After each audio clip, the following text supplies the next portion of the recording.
L'histoire du livre des Romains débute bien avant que Paul n'ait posé le premier mot de sa lettre. Pour comprendre toute la profondeur de ce message, nous devons d'abord nous immerger dans le contexte dans lequel Paul a écrit cette lettre. Une époque marquée par l'occupation romaine, les lois sévères de l'Empire et la diversité des croyances et des philosophies qui prospéraient dans le monde méditerranéen. Au moment où Paul écrit cette lettre, Rome est le centre du monde civilisé, la capitale d'un empire qui s'étend sur des milliers de kilomètres, englobant des peuples, des cultures et des religions diversifiées. La ville est un lieu de pouvoir, de richesse, mais aussi de grandes disparités sociales. C'est une société gouvernée par des règles strictes, mais qui est en quête d'un sens plus profond, d'une lumière au-delà des lois et des rituels. Les Romains vénèrent de nombreux dieux et déesses, cherchant la protection et la prospérité de leur divinité. Dans ce contexte complexe, une petite communauté de croyants en Jésus-Christ commence à se former. Ces chrétiens, bien que peu nombreux, apportent un message unique qui contraste avec les croyances polythéistes et la structure hiérarchique de Rome. Ils prônent l'amour de Dieu, le salut par la foi, et une vie fondée sur la justice et la compassion. Cependant, cette nouvelle foi les expose à des dangers, car elle est perçue comme une menace pour la stabilité de l'Empire et une opposition aux valeurs traditionnelles. Pour comprendre la lettre aux Romains, il est essentiel de connaître celui qui l'a écrite, Paul, autrefois connu sous le nom de Saul de Tarse. Saul était un juif fervent, un pharisien zélé, formé dans la rigueur des lois mosaïques. Dans sa jeunesse, il voyait le christianisme comme une menace pour le judaïsme et se consacrait à persécuter les premiers chrétiens. Cependant, lors d'un voyage vers Damas, Saul a une rencontre extraordinaire avec Jésus ressuscité, une rencontre qui transforme sa vie. Cette expérience bouleversante lui ouvre les yeux et l'amène à comprendre que Jésus est le Messie promis. Il devient alors Paul, l'apôtre des nations, consacré à l'annonce de l'Évangile auprès des non-juifs. Sa mission est audacieuse, proclamer la grâce de Dieu et le salut par la foi en Jésus-Christ, non seulement pour les Juifs, mais aussi pour les païens. Paul, autrefois persécuteur, devient ainsi l'un des plus grands ambassadeurs de l'amour de Dieu. Dans son parcours, Paul rencontre de nombreux défis. Il est emprisonné, battu, rejeté, mais rien ne peut le détourner de sa mission. Son amour pour l'Évangile et son désir de voir l'humanité réconciliée avec Dieu le poussent à aller de ville en ville, malgré les persécutions et les épreuves. Lorsque Paul écrit aux Romains, il n'a encore jamais visité la communauté chrétienne de Rome. Cependant, il connaît leur foi et leur lutte, et il souhaite leur transmettre un message puissant qui renforcera leur espérance et les encouragera à persévérer dans leur foi. Le livre des Romains est donc un acte d'amour et de foi, une lettre d'encouragement et d'instruction destinée à fortifier l'Église naissante dans le cœur même de l'Empire. Paul commence cette lettre par une introduction qui définit l'essence de son message. La justice de Dieu révélée par la foi. Il proclame que tous, juifs et païens, sont appelés à vivre dans la grâce de Dieu. Ce message radical affirme que le salut ne se gagne pas par des œuvres ou des sacrifices, mais qu'il est offert gratuitement à tous ceux qui croient en Jésus-Christ. Cette vision révolutionnaire de la foi transforme la vie des croyants et leur donne une nouvelle perspective sur leur relation avec Dieu. Paul aborde également le thème de la condamnation et de la grâce. Il expose la réalité du péché humain qui sépare l'humanité de Dieu, mais il met en lumière la solution divine, le sacrifice de Jésus-Christ. Par sa mort et sa résurrection, Jésus prend sur lui le poids des péchés de l'humanité et offre à chacun la possibilité d'être réconcilié avec Dieu. Dès le début de sa lettre, Paul exprime sa gratitude pour la foi des chrétiens de Rome et leur rappelle l'importance de l'Évangile. Il leur fait comprendre que, bien que le monde soit marqué par le péché et l'injustice, Dieu est fidèle et juste. Paul invite les croyants à ne pas se conformer aux valeurs de leur époque, mais à être transformés par la puissance de la foi en Christ. Son message est à la fois encourageant et confrontant. Il rappelle aux Romains que leur salut est un don de Dieu, un acte de grâce. Mais il les appelle aussi à une vie. Selon lui, ce qui déplaît à Dieu n'est pas uniquement les actes mauvais, mais surtout le fait que l'humanité cherche à vivre sans lui, en rejetant son amour et son autorité. Paul décrit comment les hommes, bien qu'ayant une connaissance innée de l'existence de Dieu à travers la création, choisissent de l'ignorer et de se tourner vers des idoles, des philosophies et des pratiques contraires à la vérité divine. Cette attitude, selon Paul, résulte en un cœur endurci, un esprit fermé et une vie dépourvue de paix et de satisfaction réelle. Bien que les hommes connaissent Dieu, ils ne l'ont pas honoré comme Dieu, ni rendu grâce, mais ils sont devenus vains dans leur raisonnement et leur cœur sans intelligence s'est enténébré. Romains 1, verset 21. Ce premier chapitre est une prise de conscience douloureuse, un rappel que l'homme, livré à lui-même, est incapable d'atteindre la justice divine par ses propres efforts. Paul poursuit en parlant de la loi mosaïque, la Torah, qui a été donnée au peuple juif pour les guider et leur montrer la voie de la justice. Cependant, il souligne que, même avec la loi, les hommes sont incapables de se libérer du péché. La loi, bien qu'importante, ne peut pas sauver l'homme. Elle peut seulement révéler le péché en montrant l'écart entre la sainteté de Dieu et la condition humaine. La solution que propose Paul est radicale. La grâce de Dieu, manifestée par le sacrifice de Jésus-Christ. En mourant sur la croix, Jésus prend sur lui le poids du péché de l'humanité et offre à chacun une chance de rédemption, de se rapprocher de Dieu. L'un des thèmes clés que Paul aborde est la transformation de la vie par la foi. Il explique que, grâce à la foi en Jésus, les croyants ne sont plus esclaves du péché, mais qu'ils ont le pouvoir de vivre dans la liberté et la justice. Cette transformation est profonde. Elle affecte non seulement le comportement, mais aussi l'esprit, le cœur et la manière de penser. Paul compare cette transformation à une renaissance. Le croyant meurt au péché et renaît en Christ. Par le baptême, il s'identifie à la mort et à la résurrection de Jésus et reçoit une nouvelle identité en tant qu'enfant de Dieu. Pour Paul, cette transformation est la preuve de l'amour de Dieu et de la puissance de l'Évangile. Ne savez-vous pas que nous tous qui avons été baptisés en Jésus-Christ, c'est en sa mort que nous avons été baptisés? Romains 6, verset 3. La transformation de la vie chrétienne est un cheminement continu, une sanctification par laquelle le croyant se rapproche de Dieu chaque jour. Cette foi active et vivante est la marque de la nouvelle vie en Christ, une vie caractérisée par l'amour, la compassion et la paix. Paul conclut cette section en évoquant l'espoir de la résurrection, la victoire ultime de Jésus sur la mort. Par sa résurrection, Jésus montre que le péché et la mort n'ont plus de pouvoir sur ceux qui croient en lui. Cet espoir de la résurrection donne aux croyants une perspective éternelle, une assurance que même dans les épreuves et les souffrances, ils sont destinés à une gloire future. Car si nous sommes devenus une même plante avec lui par la conformité à sa mort, nous le serons aussi par la conformité à sa résurrection. Romains 6, verset 5. La promesse de la vie éternelle est une source de réconfort pour les croyants. Elle leur donne la force de persévérer dans la foi, sachant que leur espérance est fondée sur la puissance de Dieu. La résurrection est l'ultime preuve de l'amour de Dieu et du salut offert à tous.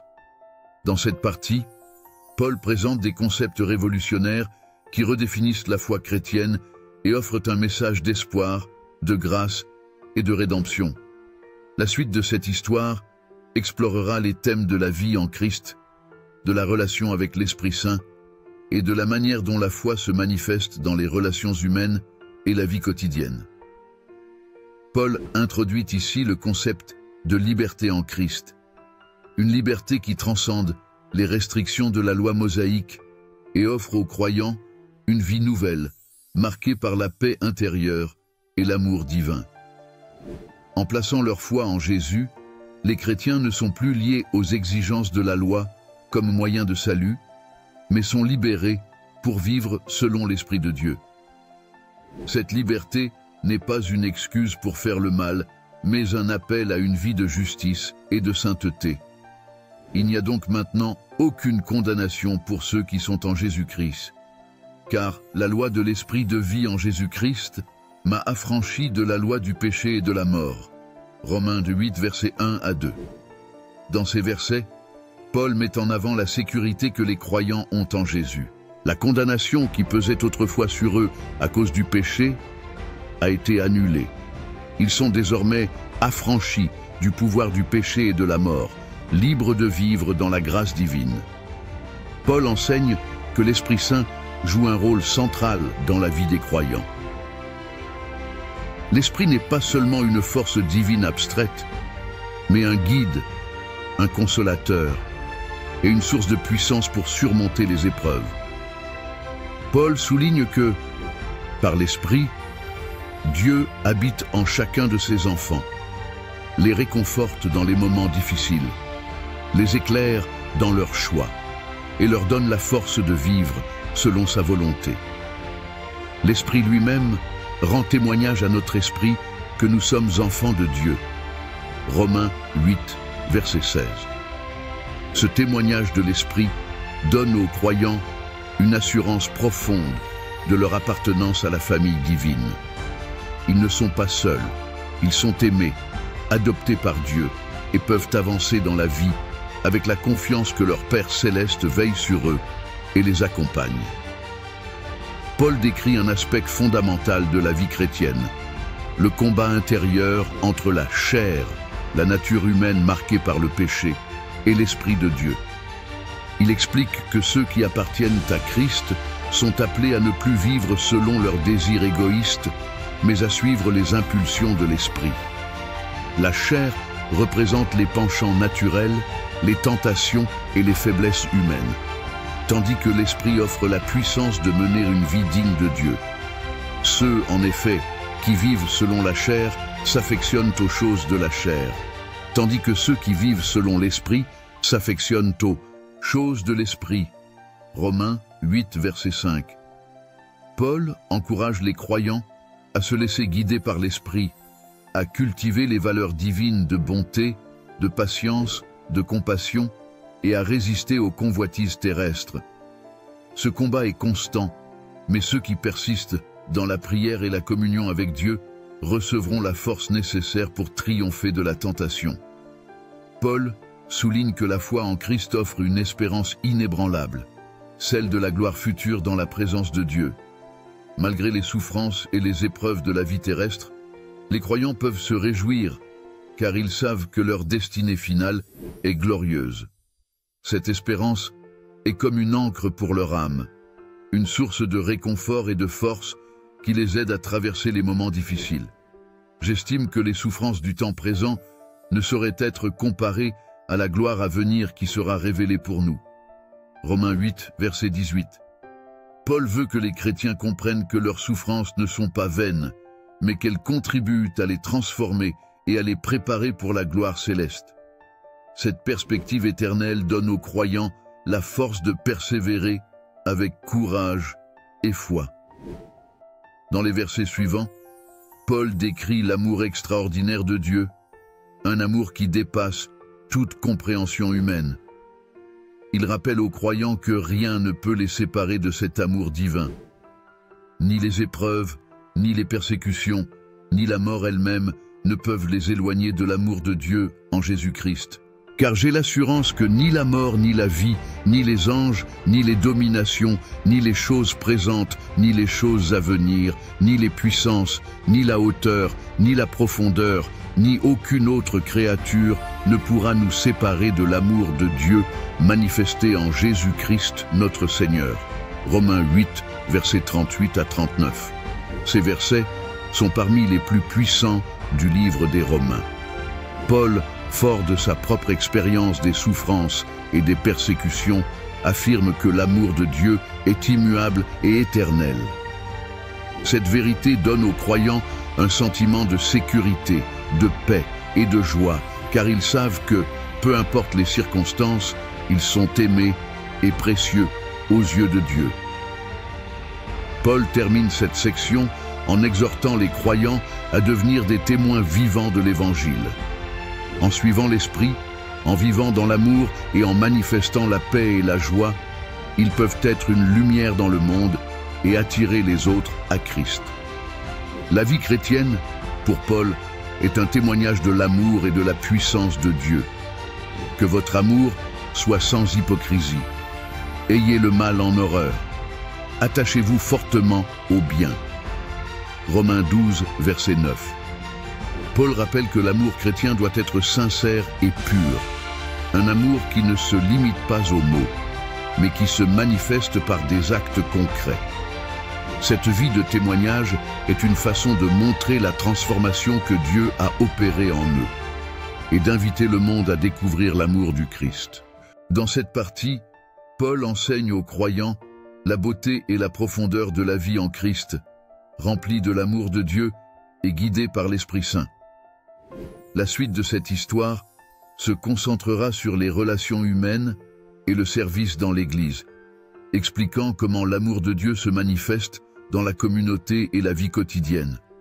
Paul commence par encourager les croyants à cultiver un amour sincère et humble les uns pour les autres.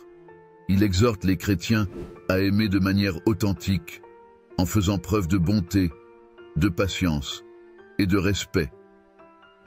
Cet amour fraternel est la marque de la communauté chrétienne, une caractéristique essentielle qui distingue les croyants et qui reflète l'amour de Dieu dans leurs relations. Que votre amour soit sans hypocrisie. Ayez le mal en horreur. Attachez-vous fortement au bien. Par amour fraternel, soyez pleins d'affection les uns pour les autres. Par honneur, usez de prévenance réciproque. Romains 12, versets 9 à 10. Paul appelle également les croyants à éviter l'orgueil et l'arrogance, en se souvenant que leur valeur vient de Dieu, qui les aime et les a sauvés par grâce.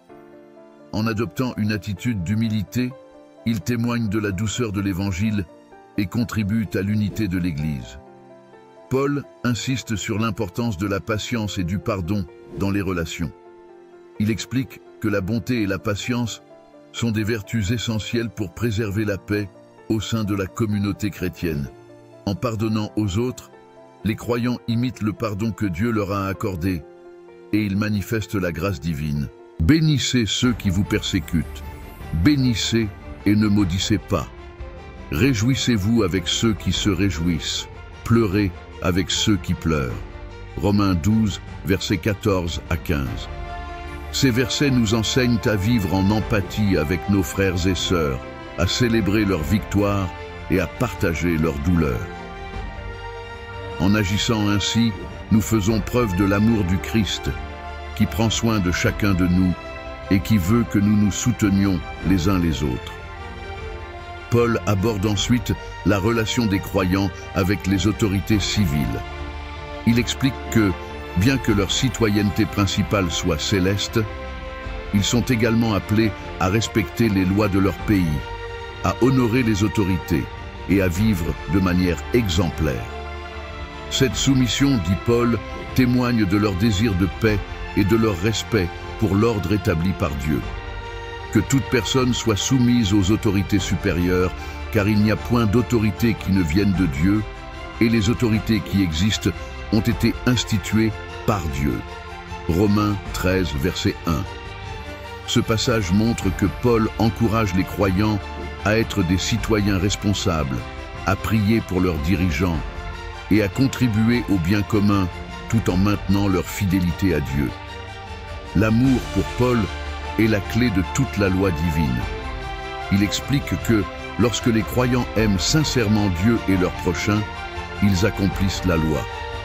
Paul souligne que l'amour véritable n'est pas seulement un sentiment, mais un engagement à rechercher le bien des autres et à agir avec compassion, justice et générosité. Ne devez rien à personne, si ce n'est de vous aimer les uns les autres, car celui qui aime les autres a accompli la loi. Romains 13, verset 8. Ce verset met en évidence l'importance de l'amour dans la vie chrétienne. En aimant les autres, les croyants honorent Dieu et témoignent de leur appartenance à sa famille. Cet amour est la force qui unit l'Église et qui montre au monde la nature divine de la foi chrétienne. Dans les derniers chapitres, Paul aborde un sujet délicat, les différences de conviction entre croyants. Certains chrétiens, surtout ceux d'origine juive, continuent de suivre certaines pratiques alimentaires et fêtes religieuses, tandis que d'autres, d'origine païenne, s'en sentent libres. Paul invite chacun à respecter les convictions des autres et à ne pas juger leurs pratiques personnelles. Accueillez celui qui est faible dans la foi, sans discuter les opinions. Romains 14, verset 1. Il rappelle que, dans ces questions de pratiques culturelles ou secondaires, le plus important est de maintenir l'unité et l'amour dans l'Église. L'essentiel, selon Paul, est de suivre Christ et d'agir selon sa conscience, tout en respectant les différences et en évitant les conflits inutiles. Pour conclure le livre des Romains, Paul adresse des salutations personnelles à plusieurs membres de l'Église de Rome, montrant ainsi son affection pour cette communauté. Il exprime son désir de les voir, de partager avec eux des moments de communion fraternelle et de les encourager dans leur foi.